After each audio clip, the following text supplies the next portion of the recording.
hiking through menopause. This is not something I even thought about until I was diagnosed with breast cancer and went into early menopause because of chemotherapy and hormone treatments. Today I'm answering a community question all about how to hike through menopause. So when your body's going through menopause, you might feel a little bit grumpy, tired, you might not be sleeping well, you might have some hot flashes, maybe some more aches and pains, and that's all perfectly normal. How can we adapt those normal menopause things that are going on in our body to make sure that we can still get out and onto the trails? And so as I've gone into early chemically induced menopause, thanks cancer, here's what's helping me get outside onto the trails, even though my body is a lot different now than it was 2 years ago. First of all, I'm prioritizing hydration.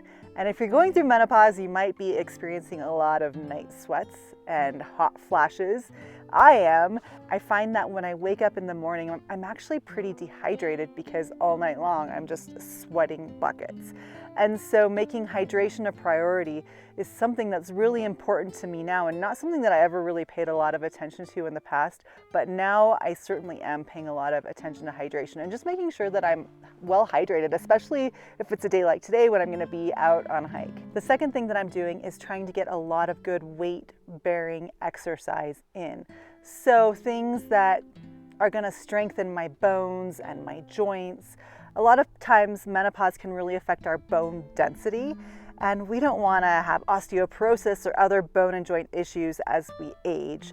And so those weight-bearing activities are really going to help that. And hiking is a great activity because it is a weight-bearing activity. We're moving our body weight plus whatever we're carrying up and down the trail, just causing more strength, endurance, and all the good things. You can never go wrong by hiking. It's really the perfect exercise. The third thing that I'm doing is making sure that I'm always dressing in layers when I'm out on the trails. It doesn't matter if it's summertime or if it's wintertime, but being able to shed a layer if I get too hot, put on a layer if I get too cold, have a way to deal with sweat if I'm having a hot flash. Layers are super important all the time in the outdoors, but especially important when your body is changing and when you're going through menopause.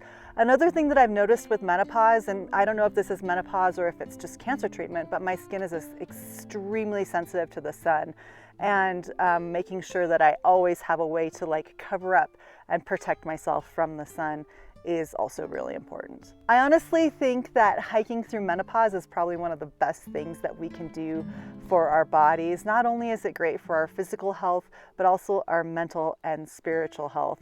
And hiking all the time, not just through menopause. So those are 3 things that I'm doing to help me hike through menopause. If you have any more tips for our community, go ahead, drop a comment below and let us know. And if you want to learn more about me and Hike Like a Woman, you can find us over at hikelikeawoman.com.